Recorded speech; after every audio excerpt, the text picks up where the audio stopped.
AP ప్రభుత్వం అందిస్తున్న ప్రభుత్వ పథకాలు ఏవైతే ఉన్నాయో వాటికి సంబంధించి వాలంటీర్ క్లస్టర్ పరిధిలో ఏవైతే కుటుంబాలు ఉన్నాయో ఆ ఒక్కో కుటుంబం ఈ ప్రభుత్వ పథకాలకు సంబంధించి ఎంత లబ్ధి పొందింది అని తెలియజేస్తూ ఏపీ ప్రభుత్వం అయితే ఒక 2 లెటర్లను అయితే ప్రతి కుటుంబానికి కూడా ప్రింట్ చేయడం జరిగింది. అంటే ఒక కుటుంబంలోని ప్రభుత్వ పథకాలకు సంబంధించి లబ్ధి అనేది ఎంత అందింది తెలియజేస్తూ వివరాలన్నీ కూడా ఆ 2 లెటర్లలో కూడా ఉంటాయి. ఆ 2 లెటర్లలో కూడా వాలంటీర్లు అందరూ కూడా ప్రతి కుటుంబానికి వెళ్ళి వారు ఆ పొందిన లబ్ధిని తెలియజేస్తూ వారి వద్ద నుంచి వేలిముద్ర అయితే తీసుకోవాలి. అంటే అక్నాలెడ్జ్‌మెంట్ అయితే తీసుకోవాల్సి ఉంటుంది. దానికి సంబంధించిన ప్రాసెస్ అయితే మనం ఈ వీడియోలో అయితే తెలుసుకుందాం. ముందుగా వాలంటీర్లు ఎవరైతే ఉన్నారో వాళ్ళు బెనిఫిషరీ అవుట్‌రీచ్ యాప్‌లో అయితే లాగిన్ అవ్వాల్సి ఉంటుంది. అలా లాగిన్ అయిన తర్వాత HCM letter acknowledgement final year total benefit details అని అయితే ఉంది కదా, అక్కడైతే క్లిక్ చేయాలి. అలా క్లిక్ చేసిన తర్వాత డేటా అని అయితే రావడం జరిగింది కదా, అక్కడైతే క్లిక్ చేయండి. అలా క్లిక్ చేసిన తర్వాత ఆ వాలంటీర్ క్లస్టర్ అయితే ఆటోమేటిక్గా అయితే సెలెక్ట్ అయి ఉంటుంది. ఆ వాలంటీర్ క్లస్టర్ పరిధిలో ఏవైతే కుటుంబాలు ఉన్నాయో అంటే హౌస్ హోల్డ్ డేటా ప్రకారం ఎవరినైతే ఫ్యామిలీ హెడ్ కింద ఎంచుకున్నారో వారి పేర్లు అయితే ఇక్కడ డిస్ప్లే అవుతాయి. ఇప్పుడు మీరు ఏ కుటుంబానికి అయితే ఆ లెటర్ అనేది డిస్ట్రిబ్యూట్ చేయాలనుకుంటున్నారో ఆ కుటుంబానికి సంబంధించిన పేరు అయితే ఇక్కడ సెలెక్ట్ చేయవలసి ఉంటుంది.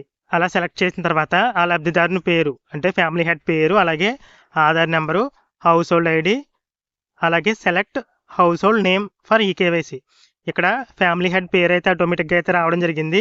ప్రెజెంట్ వచ్చిన అప్డేట్లో అయితే అక్కడ సెలెక్ట్ చేసుకున్నట్లయితే అంటే ఆ పేరు పైన క్లిక్ చేసినట్లయితే ఈ విధంగా ఆ హౌస్ హోల్డ్స్లో రిమైనింగ్ ఎవరైతే ఉన్నారో అంటే ఆ పర్సన్ కాకుండా రిమైనింగ్ ఎవరైతే ఉన్నారో వారి పేర్లు కూడా డిస్ప్లే అవుతున్నాయి. వారితో కూడా మీరు ఈకేవైసీ అయితే కంప్లీట్ చేయొచ్చు. అంటే ఆ ఫ్యామిలీ హెడ్ అందుబాటులో లేకపోతే ఆ హౌస్ హోల్డ్లో రిమైనింగ్ ఎవరైతే ఉన్నారో వారి యొక్క ఈకేవైసీ కూడా తీసుకుని మీరు ఈ సర్వే అనేది పూర్తి చేయొచ్చు. అలా పేరు అనేది సెలెక్ట్ చేసిన తర్వాత ప్రభుత్వం అందిస్తున్న పథకాలకు సంబంధించి కానీ ఇతర కార్యక్రమాలకు సంబంధించి కానీ ఇక్కడ కొన్ని క్వశ్చన్లు అయితే అడగడం జరిగింది. ఇవైతే బెనిఫిషరీ ఎవరైతే ఉన్నారో వారికి వినిపించి అవునా కాదా అని అయితే మీరు సెలెక్ట్ చేయవలసి ఉంటుంది. అంటే వాలంటీర్లు ఎవరైతే ఉన్నారో వారు లబ్ధిదారులను అడిగి ఈ ఆప్షన్లు అయితే సెలెక్ట్ చేయవలసి ఉంటుంది. మొదటగా చూసినట్లయితే ప్రభుత్వం నవరత్నాల్లో భాగంగా అందిస్తున్న ప్రభుత్వ పథకాలు ఏవైతే ఉన్నాయో అవి ఒకవేళ ఈ ప్రభుత్వం గెలిస్తే కనుక వచ్చే 5 ఏళ్లలో కూడా ఇవే పథకాలు అయితే కొనసాగిస్తామని అయితే ప్రభుత్వం చెప్తుంది. ఈ పథకాల ద్వారా మీకు మంచి అనేది జరిగిందా లేదా అని ఇక్కడ వాలంటీర్ ఎవరైతే ఉన్నారో వాళ్ళు బెనిఫిషరీని అయితే అడగవలసి ఉంటుంది. ఒకవేళ వాళ్ళకి లబ్ధి చేకూరుంటే అవునని చెప్తారు, లేదంటే కాదు అనేది చెప్తారు. వారు చెప్పిన దాన్ని బట్టి ఇక్కడ ఆప్షన్ అయితే సెలెక్ట్ చేస్తారు. అలాగే ఏపీ ప్రభుత్వం తీసుకొచ్చిన వాలంటీర్లు అలాగే సచివాలయ వ్యవస్థ ఏదైతే ఉందో ఈ వ్యవస్థని తర్వాత కూడా కొనసాగిస్తామని ఏపీ ప్రభుత్వం అయితే చెప్తుందంటే వాళ్ళు కనుక వస్తే మళ్ళీ కొనసాగిస్తామని అయితే చెప్తున్నారు. దీనికి మీ అభిప్రాయం అయితే తెలియజేయాలి. ఈ వ్యవస్థ వల్ల మీకు మంచి జరిగిందా లేదా అని అయితే బెనిఫిషరీని అయితే అడుగుతారు.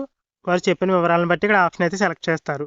అలాగే తర్వాత చూసినట్లయితే ప్రభుత్వం ఇప్పటికే చేపట్టిన జగనన్న ఆరోగ్య సురక్ష కానివ్వండి, జగనన్న సురక్ష కానివ్వండి, నాడు నేడు పాఠశాలలకు సంబంధించి ఇలా పాఠశాలలో ఇంగ్లీష్ మీడియం బోధన వీటికి సంబంధించి ప్రభుత్వం ఏవైతే పథకాలు చేపట్టిందో దీని ద్వారా అంటే ఈ కార్యక్రమాల ద్వారా కుటుంబానికి సంబంధించి ఏదైనా ప్రయోజనం పొందారని అయితే అడుగుతారు. ఇక్కడ ఆరోగ్య సురక్ష అంటే హెల్త్ క్యాంప్ అయితే విలేజ్లోనే అంటే మీ ఏరియాలోనే కండక్ట్ చేశారు కదా, అలాగే సురక్ష పథకం ద్వారా సర్టిఫికెట్లు అనేవి ఫ్రీగా అయితే ఇవ్వడం జరిగింది. ఇలా వీటి ద్వారా మీరు లబ్ధి అనేది పొందారా లేదా, ప్రయోజనం జరిగిందా లేదా అని బెనిఫిషరీని అయితే అడిగి ఆప్షన్ అయితే సెలెక్ట్ చేస్తారు.